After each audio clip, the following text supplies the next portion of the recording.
welcome to the Tomorrow Today podcast, where we map the future of business. I'm Buhle Dlamini, and I'm excited to join with you as we look at yet another episode where we look at the future of work and the workplace that is characterized by the AI-driven landscape. We're going to be looking at how to reboot your future.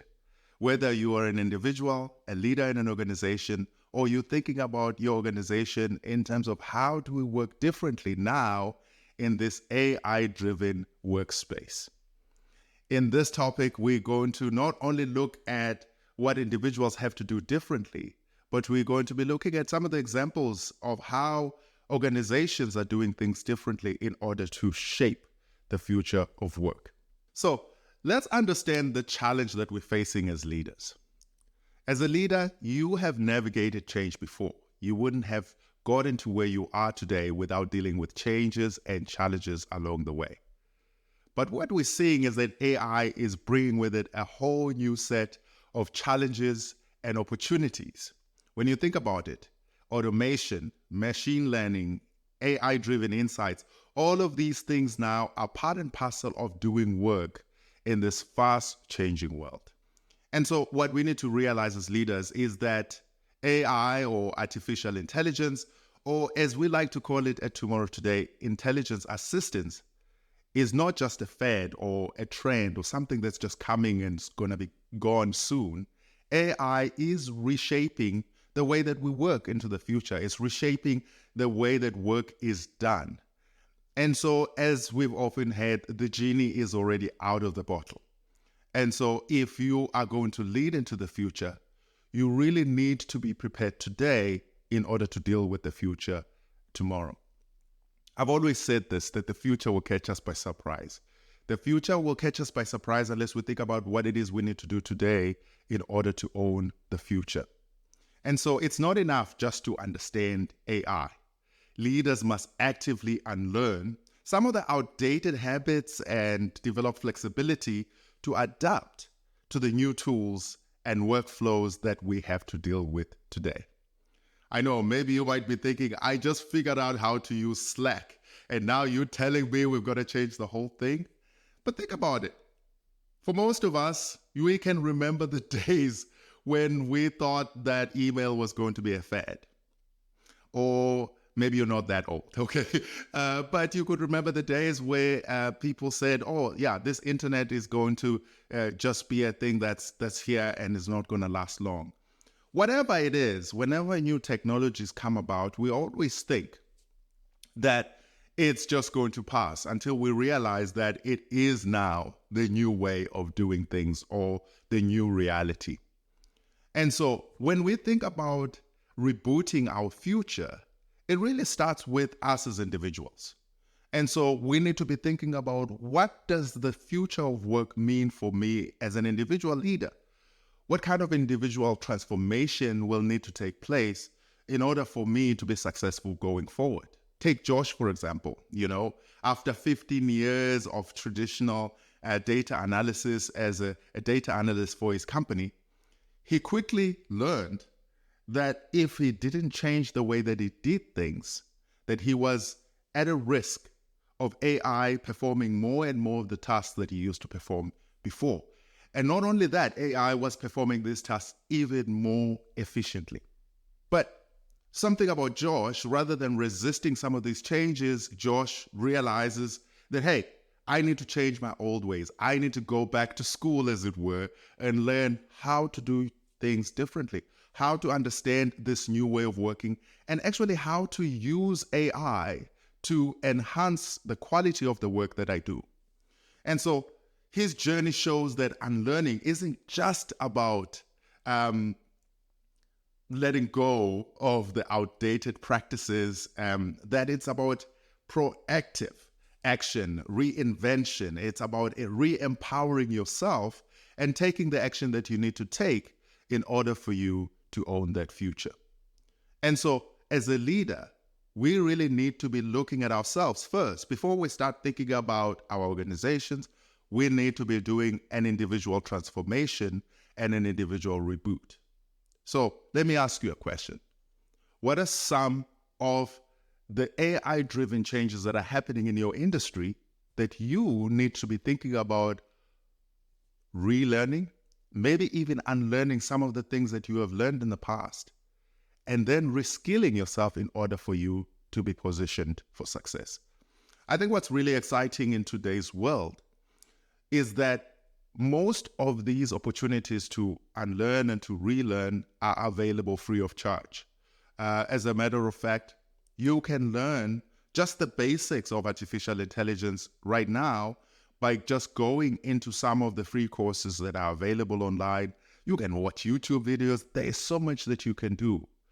The key is to give up resistance, because often the reason we do not unlearn or we do not relearn or reskill ourselves is resistance, or even fooling ourselves into thinking, hey, my experience and my background and my education is going to keep me here. And so the challenge has to start with us as individuals. But then we need to move on from just individual transformation and think about our organizations and what are the strategies that we need to employ in order to reskill our organizations. What we're already seeing is that successful companies are taking proactive steps to reskill their workforces at a large scale. And what I've noticed over and over as I look at different companies like PwC or AT&T is that we're starting to see some examples of what this looks like in the age of AI and artificial intelligence and intelligence assistance, robotics, machine learning, all of these things that are here to shape the future of work. Take, for example, AT&T's example, what they did there. They launched this huge program called New World, New Skills Initiative. And I mean, it cost them billions of dollars. So let's just park that there for a moment. In order for us to do this successfully, we've got to invest in it. We can't just think, oh, let's challenge everybody to relearn or unlearn what they've been doing and not be willing to invest anything in it. The companies that are successful at doing this, they actually take this seriously. They say they put their money where their mouth is, and they ask themselves the questions: what do we need to invest in order for our people to be better positioned for success in the future? And what's really interesting and powerful for us to think about as we look at these examples, especially with that PwC. I mean, 275,000 people they took through this program of New World, New Skills Initiative. And so what this means is that for organizations, for these big organizations, they realize that the cost of reskilling their workforce is better than the cost of having a redundant workforce or having to fire people and rehire people down the road. And so when you really look at this proactively, then you realize actually investing, maybe in your case, it might be millions of dollars. In someone's case, it might be billions of dollars. That is actually a smart move going forward. Take AT&T, for example. They blended unlearning with relearning. In their case, they invested about $1 billion in reskilling through the Workforce 2020 program. So this happened leading up to 2020. So this is a bit of an old example right now, but it's a relevant example nonetheless. And so the employees weren't just learning technical skills. They were unlearning outdated workflows and embracing data-driven decision-making processes. That's key. Because when we think about rebooting for the future, we need to blend unlearning with relearning. And so both companies recognized that staying competitive means investing in their employees to learn new skills, from AI to data analytics, and so on and so forth, while shifting the mindsets towards seeing technology as a valuable tool rather than a threat. And I think this is where most of us are still stuck. Most leaders are still stuck and whether should we be exploring these new technologies or should we be resisting them. I think we've shared the story before about the Apple CEO telling all his employees that they must not use ChatGPT, and then mistakenly or unknowingly, I don't know what happened in that case, but when he was doing an interview about the future, he revealed all kinds of artificial intelligence tools that he was using. And so there was a bit of hypocrisy there. So I know for organizations, there are a lot of fears around proprietary data being released by the use of these large language models like ChatGPT and Copilot and so on. And that there are those fears, and those fears are relevant and they're important. But I think the greater fear for an organization should not just be about losing that important data. It should be about being left behind because you're not playing an active role. What's exciting in today's world is that these technologies are available to us. Most of them are free of charge, and we can get to a point where we have to pay for them and so on, of course, to employ them in our organizations. But let's not be caught by surprise by trying to hold on to the past when the future is changing all around us. So for our guest interview for this episode, we're going to hear from an educational innovator, Jude Foulston, who is our colleague here at Tomorrow Today. And Jude offers practical insights on future-proofing your career. And Jude knows what she's talking about. She started Future Smart Parent here at Tomorrow Today and Future Smart Teachers. And Jude emphasized the critical role of emotional intelligence, or EQ, in the future of work, particularly as we look into the 2030s. Jude is a firm believer that the role of parents and the role of teachers is really, really critical in shaping the future workforce, the future of our young people, the future of our own children. But she argues that both education and parenting must prioritize EQ in order to prepare the next generation for the complexities of the modern workplace. So that means that there needs to be some unlearning and relearning from us, or for us as parents, as well as teachers, as we think about this. And so take a listen as Graham Codrington chats with Jude about her big idea for the future. So thank you for joining us, Jude. I've been looking forward to this. I've been excited to know, what is your one big idea for the future of work in the 2030s? Thanks, Graham. So my big idea is that we have to stop messing around pretending that we're focusing on EQ. We actually have to put in the work and give it the attention that it needs across the board.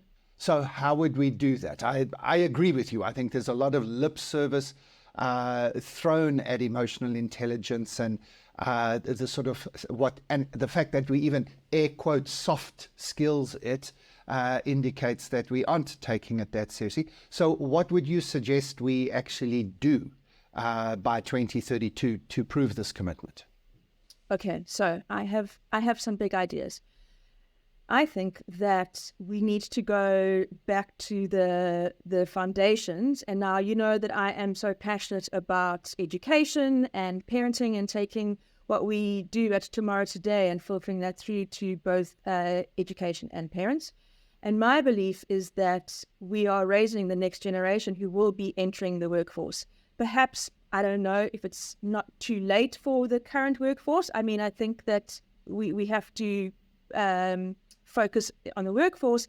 But if we could get into schools and make EQ as much of a priority, or even more of a priority than what we currently do for academics and sport. I mean, you take, for example, every school has got a head of academics. Every school has got a head of sports. Tell me one school who's got a head of EQ. And in this day and age, isn't that the most important thing that educators, schools, and parents should be focusing on? I love this idea. And I know you focused on schools, and I love the idea for schools. Let's frame this emotional intelligence as part of what it means to be a young person developing for the future.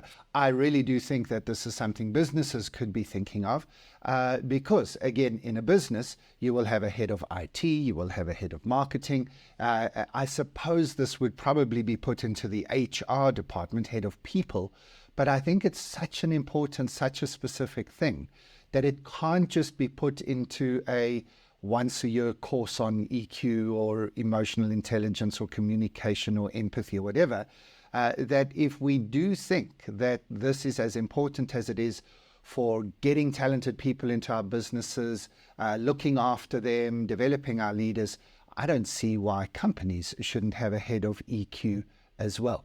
So before we dig into the big idea just a little bit more, tell me a little bit more about the future smart parent, future smart teacher. So you head these sections of our business up. I know it's a passion. Just for those who may not have heard about these future smart parent, future smart teacher clubs, let us know a little bit about them. So I've told the story before. It all started about 14 years ago when Layla, my firstborn, was crawling at my feet. You and I were on a Skype call. Remember Skype? And it was a work meeting. And you told me the story about how you had given your middle child an allowance to outsource some of her homework. I think she was in high school. And that conversation blew my mind. And I realized, even with a 1-year-old, that my parenting was going to have to change to what I knew to empower and skill my daughter for the future, for her future. And that was the tipping point for me, where I became so passionate about taking what we do at Tomorrow Today in helping organizations prepare for the future of work, and making it very relevant to me as a parent, because I wanted to share to my network how, as parents, we can't be scared to do things differently. And being a part of Tomorrow Today has given me the courage and the insights and the research to parent differently to what I would have done. And I just want to share that with the world, because I think parents and educators need the confidence to know that we can do things differently. People often say to me, when we took our kids out of school during COVID and let them play for a few years and didn't focus on their education, they said to me, but you're making this such a big experiment with your kids. How can you experiment like this with your kids? And my response was, perhaps if I don't experiment with my kids, that's the biggest risk, because I can't just keep doing what we've been doing because I'm too scared not to do something differently. So, and I think the same goes for teachers. I think teachers in schools are completely overwhelmed and in a system that is broken, and no matter how hard they're trying to fix it, it's hard. And for me, my passion and I feel my purpose is to be that cheerleader and provider of information and research to help educators understand this changing world that they're preparing their students for, our children for. You reminded me of that great saying. How does it go? The company says, what if we train our people and then they leave? And the response is, what if you don't train them and they stay? And I think that's the mindset, right? Of course it's scary as a parent to be, if the right language is, experimenting with your kids. And there's obviously limits to that thought. But on the other hand, isn't it more scary that you don't experiment? Because surely nobody needs to be convinced that the world is changing. Nobody needs to be convinced that the world that our children are going to enter into, even if your child is in high school right now, by the time they hit the workforce, we'll be in the 2030s already. Do you honestly think that what the world is like today and if we train our kids in a nice, safe, fully tested educational system that's perfectly set up for the early 2020s, that'll be fine. That'll be fine for the 2030s. And by the way, do any of you really think that the current education system is fit for purpose even for the 2020s? And that's no disrespect to teachers. It's the whole system that feels a little bit outdated. So yeah, anyway, I've been experimenting. All three of my daughters are now in their 20s.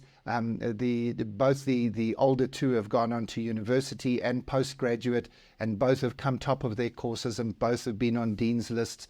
That's not the way we necessarily measure things, but both, the experiments worked, kind of thing. If educational attainment is one thing, and I happen to think they're quite nice people too, which is maybe the more important part of it. So nice framing there, Jude. And for anybody who hasn't seen the work that we do around Future Smart Parent or Future Smart Teacher, there are links in the show notes of this podcast episode. But it is what it says, futuresmartteacher.com. Go and check out some of the resources. There's ongoing, Jude spends, I don't know where she finds the time to get the resources, do the interviews, share the resources, and build amazing communities of people who want to think this way. But now, Jude, let's get back to your big idea. Why would a head of EQ be important? I mean, kind of my instinct is this doesn't need explanation, but just in case there's somebody who thinks, surely EQ, you just work it out as you go along. I mean, why do you need somebody to be paid to manage it and be deliberate about it? Isn't it just something we all just work out as we go along? So I suppose a great example is dealing with conflict. How many people, students or boardroom exco members, are sort of thrive with dealing with conflict? Imagine if we taught our children how to deal with conflict in a safe, respectful manner, giving them the opportunities to practice this during their school years. Imagine when they get to the boardrooms, imagine when they are CEOs, imagine those skills that they will have and the environment that they will be a part of creating. Graham, you posted yesterday on Facebook about the world being in chaos and how everyone's feeling this. And it's true, right? And my response was, it's always going to be chaos because we're not changing anything. And then someone actually said, it's, what you don't change, you choose. And I just think that this is 100% right. And we need to change the skills that we're teaching our kids. I'd far rather them being taught how to handle conflict or be more empathetic or learn how to practice breathing techniques to help their nervous systems than perhaps learn the periodic table or dissect a sheep. I just think that the skills for their future and for the workplaces of the future, I think for me it's a no-brainer. And I think that schools and parents are scrambling. And to go back to what Buhle was speaking about on this episode, it's what we have to unlearn and relearn, right? If you speak to 95% of parents and you ask them what's important, they're going to say that your child gets their matric or their A-levels or whatever, and that they finish school. Yes, of course, that's important. But in my mind, it's far more important that they do that, of course, but they leave school with these soft, in inverted commas, skills. Well, I suppose there's the issue, right? I do a lot of work in schools alongside you as well. And in the school environment, it's often called the hidden curriculum. It always goes back in my mind when I was in high school back in the dim and distant past. In fact, Jude, I'm not sure I've told you this. I was speaking at a school recently, and one of the girls put her hands up and she said, "Sir, were you born in the ones?" And I didn't know what she was asking me. Were you born in the ones? And I said, she could see my confusion. She said, well, all of us here were born in 2011. Were you born in the ones? Like, okay, yes. Like the last century, the last millennium, in her opinion. I mean, like, how old did she think I was? Well, Proper olden days. In the proper olden days. So, Jude, when you and I were at school in the ones, the 19s, Latin was a subject. In fact, if you were planning to be a lawyer, you had to do Latin all the way through to the end of school. It was an entry requirement for a law degree. And I wasn't sure I wanted to do law, but I did Latin for 2 years, just in case. And I remember arguing with our Latin teacher about why on earth we had to learn this language. And of course, he said, those of you who need to be lawyers, well, want to be lawyers, you need to do it. So that was one answer. And then I think it was in my last year of school that requirement fell away. So it's no longer a requirement. But then the other thing he said, but boys, I remember this, Mr. Greenberg, but boys, he said, it's not about just getting into law school.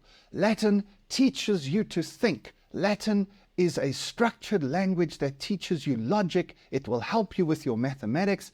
And I remember, even as a 13-year-old boy, sitting there and saying, well, if you'd want to teach me to think, why don't we have a subject called thinking skills?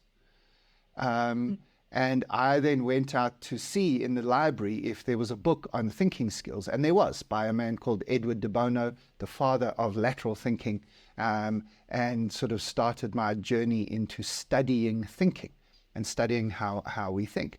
But I just thought, why do we learn Latin so that we can learn thinking? Are you mad? And so in schools now, there's a lot of this. There's the so-called hidden curriculum. Teachers listening to this will know exactly what we're talking about. Yes, I'm teaching you history, but the hidden curriculum is social justice. Yes, I'm teaching you, English, but the hidden curriculum is, well, emotional intelligence maybe. Or, yes, we're on the sports field, but everybody has to do sport, even if you're in the D team. Why? Because the hidden curriculum is emotional intelligence. It's, learning how to lose with grace, learning to be part of a team, blah, blah, blah. Well, why don't we stop hiding this curriculum, right? I think that's your point, isn't it? If emotional intelligence is that important, why should we hide it and make it part of other things? Why don't we have somebody who says, no, let's stop hiding this EQ thing and make sure everybody gets EQ as a formal part of what happens in education? I mean, am I getting what you're saying here? Yeah, absolutely. And I just think that students and teachers and parents need to see that we're putting the equal weight on EQ, right? So 100%, it's not the hidden agenda or curriculum. I've seen lots of schools who at the beginning of the year are very proud of the fact that they get someone in for a day or a half-day session for their teachers for their wellness session for the term or for the year. A morning session is not going to cut it for these poor teachers who are so overwhelmed and who just need the tools. So yes, my head of EQ is not just for the students. It's very much for the teachers as well, who might just need that reminder of why it's important to develop a breathing practice. I went to a talk last week from Joni Petty called Reboot, Joni, and we worked lots with her. And it was such an amazing reminder to me as a mom, as an entrepreneur, and as a wife and person of the importance of rebooting wellness, resting, eating healthy, mindfulness, having fun, all of those things. And it was just the reminder that I needed to bring back for me and for my children. I often will, if the kids are battling or if they're anxious or if they've got a big thing happening, I'm like, okay, let's just breathe. And it might sound soft, but I think it's the research is out, right? That absolutely, absolutely, kids need. What we all need. What we all need. No, I can only imagine what would happen if every leadership meeting, every board meeting, every executive team meeting started with 5 minutes of grounding yourself, breathing, calming yourself. Honestly, I think it would make all the difference. What a great experiment for a company to try. But then, of course, half the people sitting in the room are going to roll their eyes and go, oh, what is this stuff? And that's the whole point. That's why a head of EQ might be needed. While we've been talking, I've just had to remind myself, Daniel Goleman is probably the guy who's credited with sort of creating a framework for EQ. There are other options and other ways, but he talked about self-awareness and our ability as a leader to sort of slow down and be aware of who we are and how we arrive in a place. It's self-regulation, which is about your ability to not suppress your emotions, but to be involved in them and regulate them in appropriate ways. The third area is motivation, and particularly self-motivation, which we obviously would all want in ourselves and members of our teams. The fourth is empathy, the ability to acknowledge our own feelings and the feelings of others and to see the world through other people's eyes. And the fifth, he called soft skills, which again, I think probably needs an update from the original model. But this has got to do with connection, communication, and engagement with other people. So again, I know that there's lots of different EQ models. That the point is not to suggest a particular one, but just for those like me who maybe don't have that framework ready at hand in my memory, that's also kind of the point. If we had somebody in our organizations, our teams, our schools, our families even, who was saying, hey people, EQ is important, here are the things that we need to be focusing on, and here's how we use them in our everyday lives, I think the world would be a better place, and so would our businesses. So Jude, final word to you. Thank you. A really interesting idea, certainly a big idea, I think an idea that would improve the world dramatically. Any final thoughts from you? The final thoughts is that we have to be brave, all of us. We have to be brave to try new things, to unlearn, to relearn, both for now and for the future workplace. We have to try different things. And I think in the world of technology and AI and all of these beautiful things, we've said it and we'll keep saying it, we have to be more human. That is the strength for us and for our children, no matter what skills they do, what careers they have in the future, we have to be more human. And EQ is how we do that. Remind your children, acknowledge it. You know, it's not just about, well done, you got an A for your maths test. It's also about, wow, I saw you being so kind to Johnny on the soccer match today. Or, wow, I saw you pick so-and-so for your team today, and I know he's not the best player, but imagine how you made him feel. Acknowledge when you see your kids doing that, and obviously model it as well, because that's where they learn. So yeah, those are my thoughts. Thank you very much, Jude. Excellent interview by Jude and Graham. That was really, really great.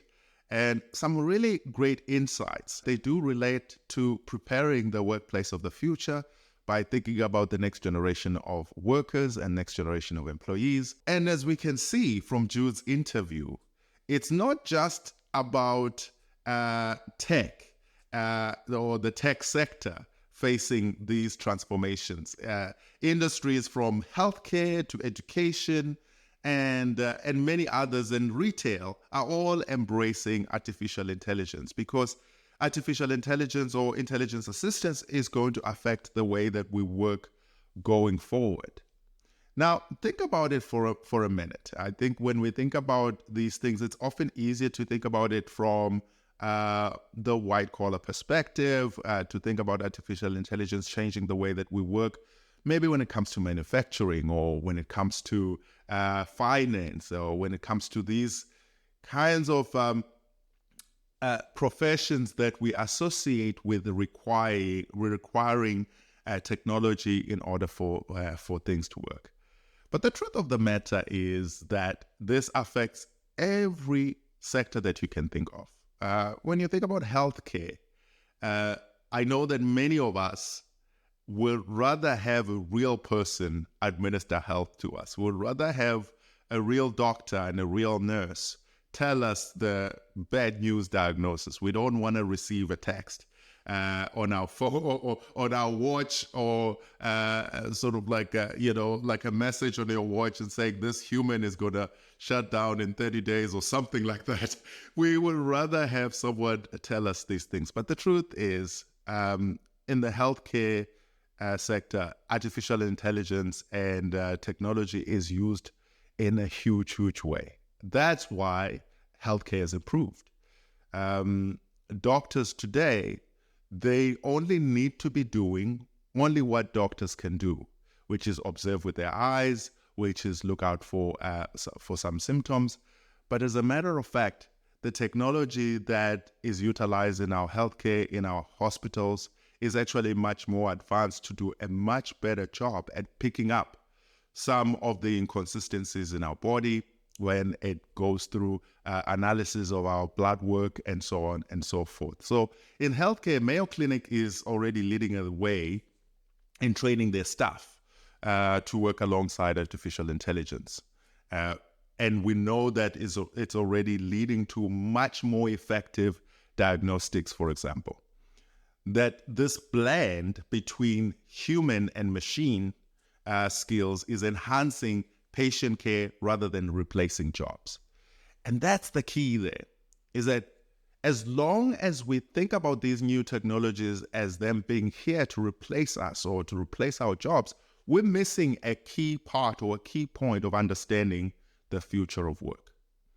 And this is an excellent example. This Mayo Clinic example is an excellent example of the bionic future of work that I speak about to leaders when I go to organizations and share on this. And one of the things that we are pushing and that we're helping leaders with right now is how do you create bionic business? When we talk about bionic, we're talking about using the technology of the day to create superhuman performance that is good for everyone. There's a lot packed in that statement. So bionic is using the technology of the day to create superhuman performance that is good for everyone. So on one hand, it's about understanding that the future is going to require both humans and machines. And together, this is going to lead to superhuman performance. It's going to lead to superhuman results. It's going to lead to much more effective ways of doing things. But the last part of that is that it has to be good for everyone. That's where the ethical piece comes into it.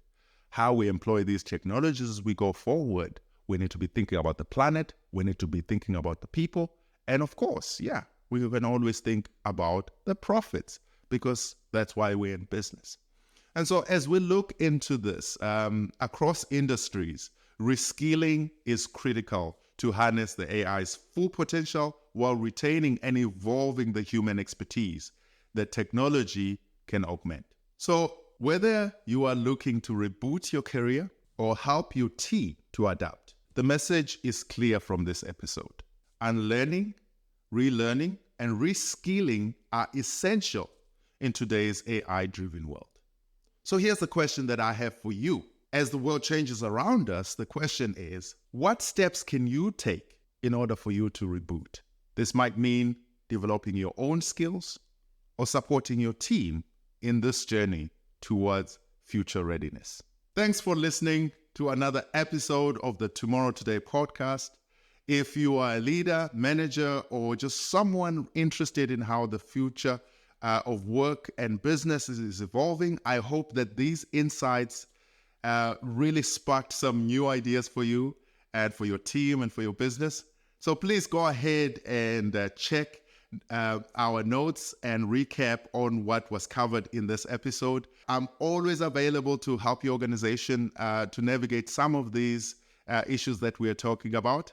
And so please remember to subscribe to the podcast wherever you're listening to us right now. See you on our next episode of the Tomorrow Today podcast, Mapping the Future of Business.